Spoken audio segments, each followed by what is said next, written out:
Yo, what's going on, everybody? It is Straight Out of Boston here, and today I'm back for episode number 4 of my New Orleans Pelicans MyLeague series here on NBA 2K17.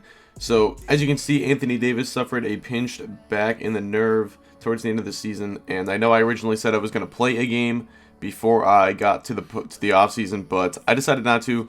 And I wanted to originally because I wanted to use Kenneth Faried and see how he would play with Davis. But because Davis got hurt, I just decided it wasn't really worth it. I figured I, knew what Faried was going to be playing by himself along with a bunch of other lesser players. But I ended up just deciding to sim the rest of the season, get into the offseason. So that's what this video is going to be, episode number 4. Taking a look at some of the All-NBA teams and looking at the playoff bracket now. You can see the Warriors and Cavs both getting the #1 seed. It looked like they were going to be the favorites to have a rematch, and Golden State actually went down 2-0 to Portland in the conference finals, but Golden State pulls it out and then end up defeating Cleveland in the NBA finals. So the rest of this video is live commentary. I hope you guys do enjoy, and I'm out. Peace. And this is something new, jersey retirement. You get to see everyone whose jersey is retired. Manu and Paul Pierce. And league meetings, this is also new. Review the results of the competition committee. So one new rule was approved: the top 5 picks are done through the lotto, as opposed to the top 3. So that's interesting. And I don't know if that's going to be approved this year or next year, but that's interesting. We'll see if that affects us. Draft lottery, we do care about this. So here we go. We have 2 picks in the lottery. So we have that Grizzlies pick at number 7, and it is, if it goes in the top 5, if they win the lottery and it falls in the top 5, then it will go to Memphis. But if it falls out of that, if it stays at 7, then it will be ours. We will have number 7 and number 10. And we have to, we have to hope that our pick, ideal, it would be our pick, gets in the top 3. So here comes our pick, number 10. And let's see if we get lucky. Nope. Alright, so we are stuck at number 10. And in this draft, it's a pretty deep draft, so we'll see where that gets us. I think it could still get us a pretty quality player, but we'll see, maybe we can trade up as well. So here we go, the number 7 pick coming up. If this is not our pick, then it's gonna, okay, so there we go. So the pick does stay ours, as it does not fall within the top 5. Memphis does not get lucky and get in the top 3. So we have the number 10 and the number 7 pick. And I'm just gonna skip the rest of the lottery because it doesn't really affect us. But the Heat win the lottery. Dallas number 2, Minnesota, Sacramento, Charlotte, Philly, and then us. Here we go, staff signing. So we have holes at a lot of our spots. And our head coach is Alvin Gentry. So I think it might be nice to get a better head coach in there as well. He's only got 1 year left on his deal. But let's fill these spots first. CFO. Alright, so I've made offers. I made 2 offers to guys at each spot. Oh, I should get a better head scout. He's got B+. But I can fire him as well. Alright, and let's see. We've got some guys who have accepted. Let's go spot by spot. Assistant GM, we've got 1 guy, so we'll sign him. CFO, same thing. Both trainers accepted. We're going to go with Gallagher. Head scout, neither guy has accepted yet or declined. And same thing with the rest of the spots. So one more day. We've got some guys who have rejected. Both head coaches. Oh no, never mind. Only Budenholzer. But okay, so we'll let it go one more day. We'll see. All right, we do get both assistant coaches, and we do get Goodrich at head coach. We want him. Let's go to the assistants. Of these 2, we want definitely Aiden Morgan. We're gonna sign him, decline, and then our assistant GM did reject. But we got this guy, so we're just looking at that head scout, and he rejects us. So, alright, we can still get someone halfway decent. Alright, and we got both of these guys. They're A scouting, only see potential. So I don't know if that means they're gonna decline, but we'll go with Cuba Gooding. That's kind of hilarious. Or Mason Miller. And alright, we fill out our staff. So our new head coach is Michael Goodrich. Alright, draft combine. I never really know. I know this is kind of like, athleticism and stuff like that. I suppose I could kind of take note of who are some of the more athletic guys in the draft, but I never really know quite what to take from a lot of these. I mean, in terms of guys who are at the top of the draft, I obviously see Markelle Fultz if I was to put, you know, a perimeter player around Davis, Fultz. But alright, let's move on to pre-draft workouts. We can get some more guys scouted. That's pretty much all I usually do here. We can get, let's go by rank. Second rounders, I mean, I'm just going to go with names that I recognize for the most part. I don't really follow college basketball too much, so Monty Morrison, Amita Brima with that. He's 7'2", he's got that 7'5" wingspan, he's pretty athletic. And I think he was like a C- overall, so I think that that could be a nice pick in the second round. We'll see. And alright, here are these guys. Brita, 39-inch vert. Pretty much same thing, but we get him a little bit more scouted, I think. So here we are. Draft 17. And we already have a trade to announce. The number 1 pick is getting moved. Kemba Walker for the number 1 pick. Wow.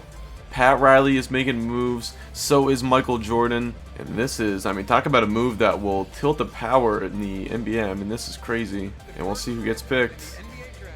Number 1 to Charlotte. It's going to be Dennis Smith. Okay. Probably not who I expected. And obviously what I'm going to be looking for in this draft is potential more than anything else. I want guys that are down the road going to be, you know, all-star players, guys that I can pair next to Davis and hopefully build the core of this team around. And I see some names I already kind of like here. Frank Tilikina, Lonzo Ball. So definitely guys I could get with these picks. I'm not sure. And, you know, guys I could possibly trade up for. I mean, Josh Jackson, I don't know. He's probably going to go 2nd overall. He would be perfect. Darren Fox, same thing. I mean, he would be a great guy. He doesn't shoot the 3-ball well enough quite yet, so that is one deterrent. But Ball does, which I like. Let's just see who goes number 2. I'm not thinking about Jackson unless he falls to 3 at the absolute earliest. Probably more like 4. But if Darren Fox goes number 2, we might be in business. It's Isaiah Hartenstein. So, a big man. I wasn't really interested in a big man to pair with Davis. I want a perimeter player, definitely. So I'm thinking about the 3rd pick now. I mean, right now, I'm just curious if we could do if we could do number 7, Fareed. I don't think we're going to get it offered to us. We can get the 8th pick in Vucevic. We can get Hartenstein and Matthews, so wow, that's interesting. Maybe we could have even traded up for the 2nd pick, but I'm curious if we could do that for the 3rd pick. Minnesota, they could definitely use a guy like Fareed. So I wonder if we could do Fareed and the 10th pick. Definitely couldn't do Fareed in 21. I mean, I'll offer that, but I'm just gonna guess that's off the table. But let's try Fareed in 10. I don't like that. I would do Fareed in the 7th pick to get up to number 3. I think that'd be worth it. They still don't want to do that. What if we offered up 10th and the 21st pick? The 7th and the 21st pick. Oh, and they do that. Alright. So we trade up to number 3. That was a lot to give up, but we still have the number 10 pick, which I like. So we're still going to get a good player then. And we get number 3. So we can get Josh Jackson here. I think that's going to be the move. Is Josh Jackson. Let's see what the offers are. Dennis Smith. What is Dennis Smith in this? 80 overall. Yeah, 19-year-old point guard. I guess he is probably... Here's the offer for the 4th pick. Kufas. That's definitely not worth it. Adams, Bledsoe, and an 18th pick. McCollum. 3rd pick for McCollum. That's that's not bad, but yeah. 6th pick and a future first from Philly is pretty tempting. That's unprotected. But man, if we're back to 6, I don't know if we're gonna get quite as good of a player. I don't even mind giving up Etuan more than that. That's a very tempting offer though. So Tatum is supposed to be the next guy off the board. So like if we were to trade down to 6, we would still for sure get Fultz or Ball, but we wouldn't get Tatum or Jackson more than likely. Jackson's potential is a 90. So just the fact that Jackson's potential is a 90 and all of these guys' potentials are like 80. Tilikina is only a 77. And like I mean if Tilikina falls to 10 because his potential is only a 77, I'm definitely taking him. But Jackson's a 75 overall. His potential is a 90. Fultz's potential is only an 80. Ball's like an 84, so he'll probably be off the board pretty soon, but I'm going with Jackson with the 3rd pick. Number 3 overall pick, we select Josh Jackson. We trade up for him. We gave up 10, and we gave up 7, 21, and Kenneth Faried. So although we gave up the picks that we got at the deadline plus Faried, so we basically gave up Tyreek Evans, Drew Holiday, and that one other 1st-round pick that we had for Josh Jackson. So I think, I mean, at the end of the day, that's pretty good. Obviously, there was, you know, some other trades along the way, but at the end of the day, that's how you got to look at it. And we still have number 10, so let's see how this goes. Number 4 gets moved for Derek Favors. That's pretty interesting. The Kings get Favors, I think. And now we've got the number 10 pick. So we've got offers for the number 10 pick. I'm not sure who's still available. I know Darren Fox is 2019 Pacers pick plus Thaddeus Young. And this is only top 3 protected. That's not a bad... George might be gone. That's not a bad trade. I think if I don't like anyone with this 10th pick, which I'm pretty sure I'll find someone to take, but this is probably the trade I like the most out of any of the ones I've been offered in a vacuum. Ooh, Beal. Ooh. That's pretty tempting right there. For Tim Frazier, I get Bradley Beal. Let's look at the prospects that are available. Darren Fox is. Ooh, Talikina is as well. And Ball. Oh, I think I'm probably going to end up taking Ball. He's got the 84 potential, which is why I like him more than Talikina. And I do like Talikina. But his potential is only a 77. And I do respect that. He's fast and he can shoot the ball. And Lonzo Ball's like an interesting player. He's very athletic, and I think I'm going to have to go with Ball over trading for Beal or getting that future Pacers pick. I think this is the way to go. So I'm going to do it Lonzo Ball, who I've had in a series in the past, but I get him with the 10th pick. So I get 2 perimeter players to put around Anthony Davis. That is exactly what I wanted to do in this draft. And I'm hoping I can fill some of the other spots on this roster in free agency, to be honest. Maybe not right away in year 1, but as the years go by. Because I don't know if the rest of our picks are going to be that great. I think we're going to be a little bit more competitive here in year 2. We do have our 2018 pick though, so we could possibly tank for 1 more year. I'm just not sure how the year is going to go. But you can see Bradley getting traded for the 13th pick. Alright, and I don't have a pick the rest of the draft, so I am going to sim to the end. And we're going to move on into free agency. And in round 2, we traded away our 2nd round pick. So I'm just going to see where guys went. Frank Mason went number 19. Jonathan Isaac, 23. Justin Jackson, 29. And, you know, 2nd round picks, I know in real life you can find guys who stick in the 2nd round. I mean, guys like Draymond Green, but, you know, none too interesting in a video game for me, usually. I can find guys, Nigel Hayes, but... Alright. Rookie signing, obviously going to sign our 2 top 10 picks, and that's the best part, is that they are on rookie contracts. So I want to accept Robert Covington's option, 1.01 million. Gerald Henderson, definitely going to decline that, and Rakeem Christmas will decline. Dante Cunningham and Langston Galloway both opt in, so I'm fine with that. They don't make too much. And okay, looking at the free agents, Chris Paul and Kevin Durant opt out. Chris Paul, that's very interesting. Blake Griffin as well opting out. Millsap, Lowry, Hayward. So very interesting that CP3 opted out. I mean, you know, right as we draft Lonzo Ball, that stinks. It would be kind of fun to bring back CP3 to New Orleans, but... So into free agency we go. And oh my goodness, look at all of these free agents. Basically, the entire landscape of the league is going to be changing. I mean, you have 2 of the best 3 or 4 teams in the entire league getting completely torn apart right here with the Warriors and Durant and Curry, and then you got Paul and Griffin. I think it's too tempting. I gotta make a run of CP3. I know people probably aren't gonna want me to, but oh man, it's so tempting. It'd kind of be like him coming back just like LeBron came back when they got the pieces. And, you know, the Lonzo Ball piece, we can figure that out. So let's see about moving Etuan Moore's contract. Lottery protected 1st round pick from Houston. That's probably our best bet. Why not, dude? Sure. Alright. Houston wants Etuan Moore, so that's fine. Now we can go after our man. No trade. We'll give him the no trade option. Can't give him... we can do the 3+1. Why not? That probably makes it more appealing to him. We can't do the 2+2 2, I suppose, but we'll do the 3+1. Back, player option, no trade clause. Alright, that's going to be our offer. Hopefully he decides to come back. We will see. Millsap would be kind of nice on a short-term deal. He wants a 4-year deal, though. I'd rather just go in on like a 2-year deal. Even a player. Do like a 1-year plus a player option. Give him the no trade.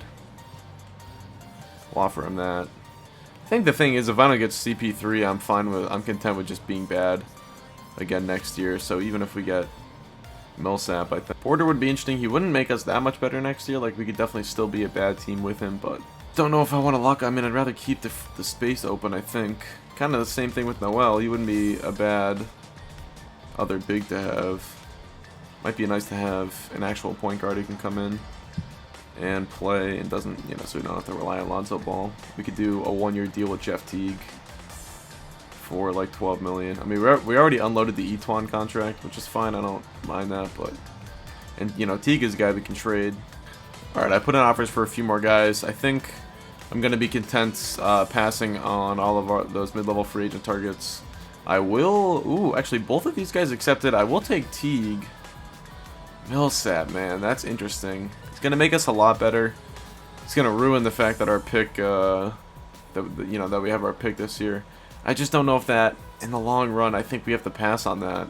We would, you know, we could be feisty and contend for a playoff spot next year, but I think we just gotta. I'll take Teague. He's not gonna make us that much better. I'm gonna pass on Millsap. I'm sorry, buddy. You didn't get that guy, but. And we do have offers out to some other guys, to Michael Green and Kelly Olynyk. We didn't get that Joffrey Laverne guy. Could sign Sullinger. Yeah, let's sign Sullinger. Give him a 1-year deal with the team option.